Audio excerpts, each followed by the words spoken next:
Have you ever felt scared about relocating to another country?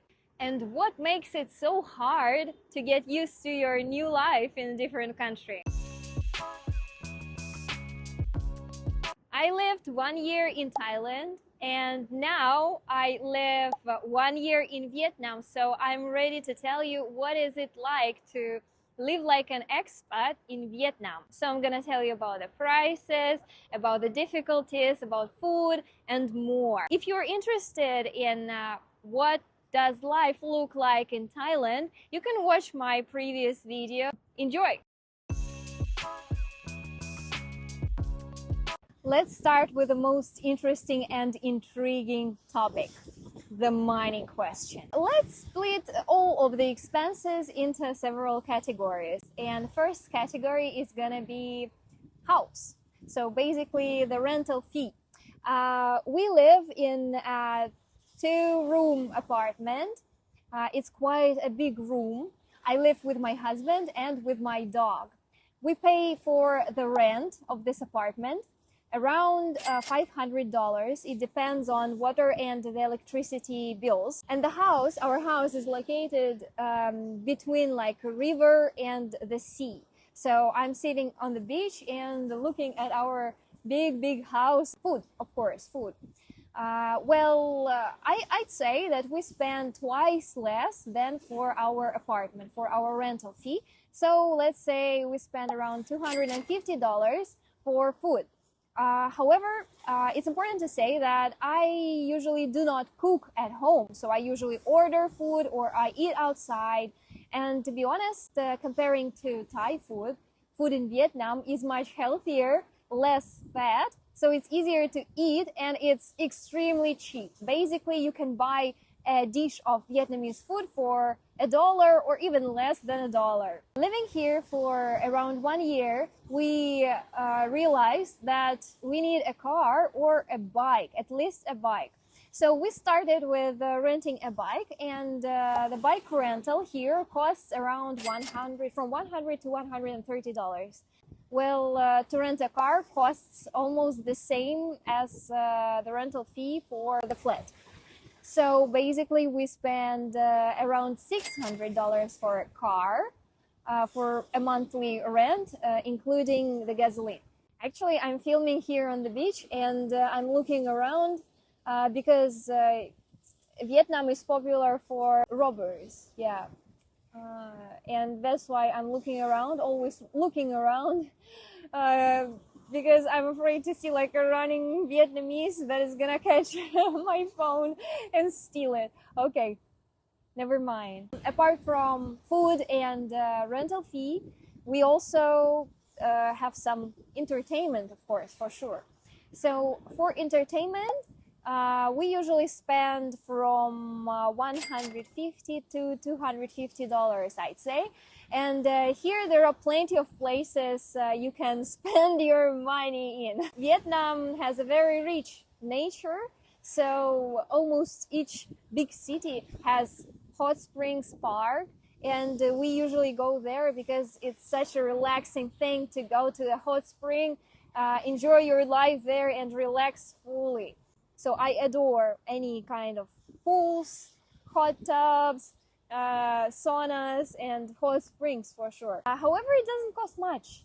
But if you go there every week, every weekend, then yeah, you have to take some money out of your pocket.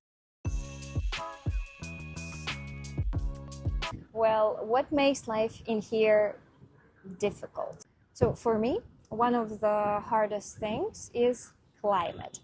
Actually, from around 10 or 11 a.m. in the morning, the sun starts just burning. That's why I just have to stay either at home or at any other air-conditioned building, just not to burn from the inside. So basically you can come out of your house starting from 3:30, and this is actually the time when I film this video. Another difficulty in Vietnam is language.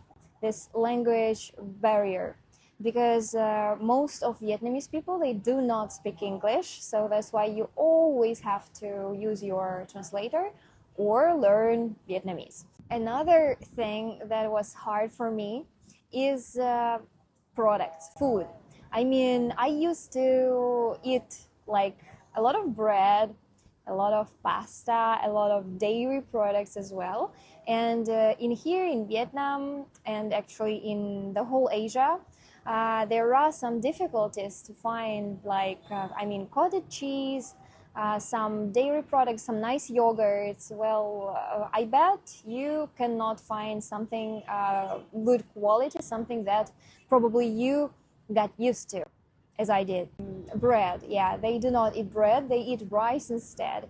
So that's why you just have to follow the rules and be flexible. Another thing that makes life here a little difficult is actually the mentality of country. You know, if you do not look like Asian, you will never assimilate. You never feel like being similar to Asian people. Just because we look different. So you even if you know Vietnamese, even if you speak Vietnamese, they obviously understand that you are not born in here, and their attitude becomes just a little different. And I think that's totally fine, that's totally all right, and it's totally natural to act like that. So yeah, I'm okay with that, but this is one of things that makes us think more of which country we are going to next.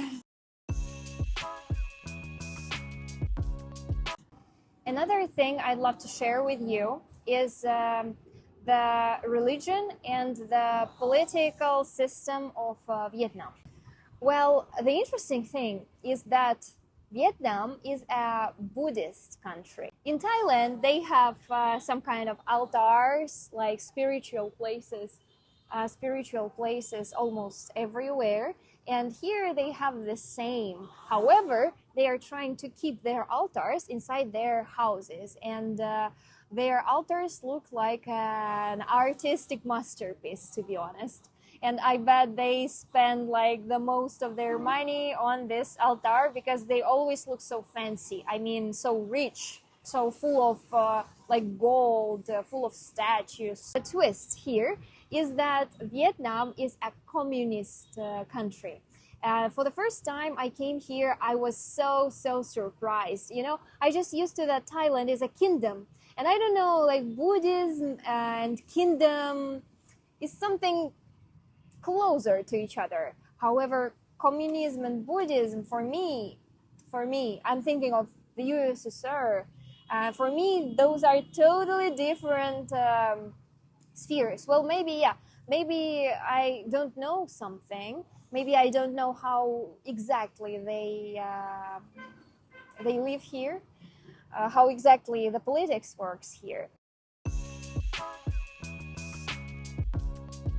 I also wanted to share with you some interesting facts about Vietnam. The most important interesting fact is that Vietnam is so rich in nature because it has like everything from mountains to the ocean. Yeah, the sea. It has like the biggest caves in the world, and we explored one of them. You can watch my video. There is a place that is called Dalat, and you know, it differs from the usual Vietnam as we used to it a lot, because instead of palm trees, the place has the pine trees. And the place is in the mountains, like up high in the mountains. That's why it is cold there. So they're wearing hats, sweaters, so sweater weather, you know? Yeah, and I adore this place so much because if you feel tired from the climate, from the hotness, from the sun, you can just spend your 3 hours from Nha Trang to Dalat and enjoy the cold climate. You can also watch my video about Dalat too, because I am exploring the country I live in and I love that. So subscribe my channel and text me in the comments below what would you like to know about Vietnam, about Thailand. Probably I'm gonna make a whole new video answering your questions, my dear people. See you. Mwah.